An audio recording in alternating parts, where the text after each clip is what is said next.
ناظرین اور سامعین السلام علیکم۔ اگر آپ دلچسپ اور معلوماتی رپورٹس اور خبریں دیکھنا اور سننا چاہتے ہیں تو ہمارے چینل کو سبسکرائب کریں۔ حاضر خدمت ہے آج کی رپورٹ۔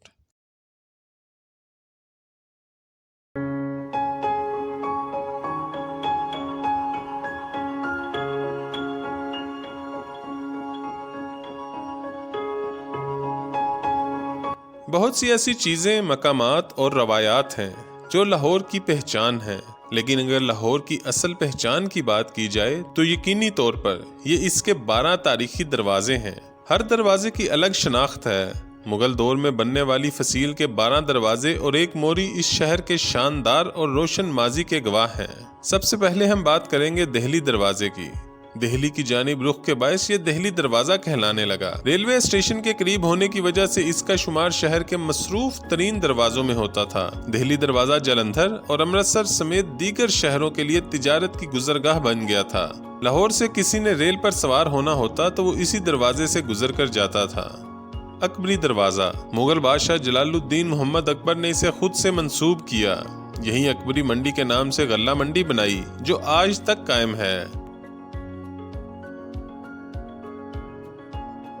موچی دروازہ، اس دروازے کا نام اس کے محافظ موتی رام جمعدار کے نام پر موتی دروازہ رکھا گیا، جسے سکھ حکمرانوں نے بدل کر موچی دروازہ بنا دیا۔ موتی رام تمام عمر اس دروازے کی حفاظت پر تعینات رہا۔ کنہیا لال تاریخ لاہور میں لکھتے ہیں کہ یہ مشہور ہے کہ اس دروازے کے شرقی دالان میں ایک چھوٹی سی پختہ قبر ہے جس میں کسی شہید کا سر مدفون ہے۔ انگریز حکمرانوں نے اس تاریخی دروازے اور اس کے دونوں برج گرا دیے اور دروازے کو نئے سرے سے تعمیر کیا تھا۔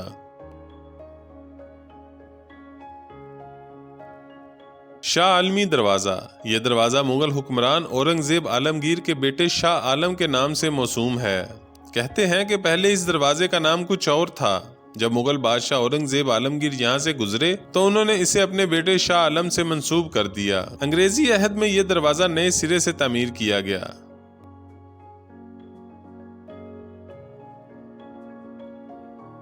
لوہاری دروازہ، تاریخ کی کتابوں میں اس کا نام لاہور دروازہ درج ہے جو بگڑ کر لوہاری دروازہ بن گیا۔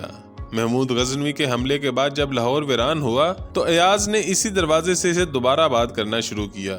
اس دروازے کی عمارت بھی انگریز دور میں نئے سرے سے بنائی گئی تھی۔ بھاٹی دروازہ، بھاٹ قوم یہاں مقیم تھی، اسی مناسبت سے یہ بھاٹی دروازہ کہلایا۔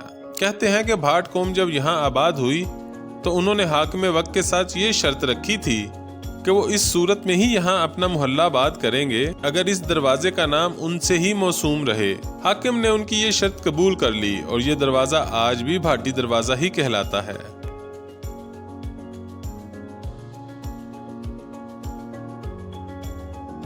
ٹکسالی دروازہ، شہر کی غربی فصیل میں یہ واحد دروازہ ہے جہاں قائم ٹکسال کی نسبت سے اس کا نام ٹکسالی دروازہ پڑا۔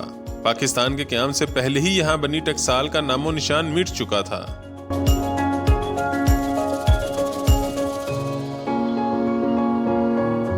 روشنائی دروازہ، بادشاہی مسجد اور شاہی قلعہ کے درمیان یہ دروازہ روشنیوں سے منور رہتا تھا۔ بادشاہوں کی گزرگاہ اور دریا سے آنے والوں کے لیے اسے روشن رکھا جاتا تھا، اسی مناسبت سے روشنائی دروازہ کہلایا۔ کنہیا لال تاریخ لاہور میں لکھتے ہیں کہ روشنائی دروازہ اصل میں قلعہ لاہور کا ہی دروازہ ہے، لیکن قلعہ کی غربی دیوار کے باہر اور شہر کی فصیل کے اندر ہونے کی وجہ سے یہ بھی لاہور کا دروازہ ہی گنا جاتا ہے۔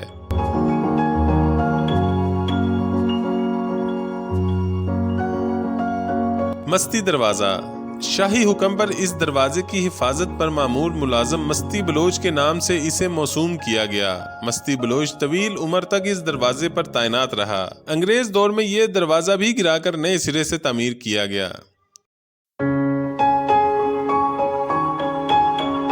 کشمیری دروازہ، اس دروازے کا رخ کشمیر کی جانب تھا اور یہاں زیادہ تر کشمیری قوم آباد تھی۔ اس دروازے کو بھی انگریزوں نے گرا کر نئے سرے سے تعمیر کیا تھا۔ شیراں والا دروازہ، ابتدا میں یہ خواجہ خضر سے منسوب تھا اور اسے خضری دروازہ کہا جاتا تھا۔ سکھ راجہ رنجیت سنگھ نے 2 شیروں کے پنجرے یہاں رکھوائے جس پر اس کا نام شیراں والا دروازہ پڑ گیا اور یہ آج تک شیراں والا دروازہ ہی ہے۔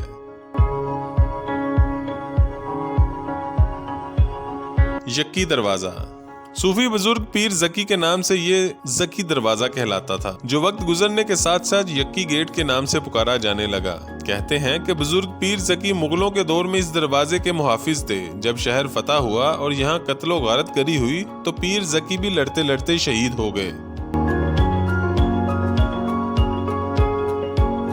موری دروازہ 12 دروازوں کے علاوہ لاہور کی فضیل میں ایک موری تھی، جو شام کو شہر کے دروازے بند ہونے کے بعد گزرنے کا واحد راستہ ہوتا تھا۔ یہ اتنا چھوٹا تھا کہ گھڑ سواروں کو گردن جھکا کر گزرنا پڑتا تھا۔ انگریزوں نے اس موری کو کچھ کشادہ کروایا، جس کی وجہ سے اس میں سے اونٹ اور گھوڑا گاڑیاں گزرنے لگیں۔ محمود غزنوی نے جب لاہور کے راجہ جے پال کو شکست دی تو اسی موری کو گرا کر اپنی فوج کے ساتھ لاہور میں داخل ہوا۔ وقت گزرنے کے ساتھ ساتھ یہ موری دروازہ ہی کہلانے لگا۔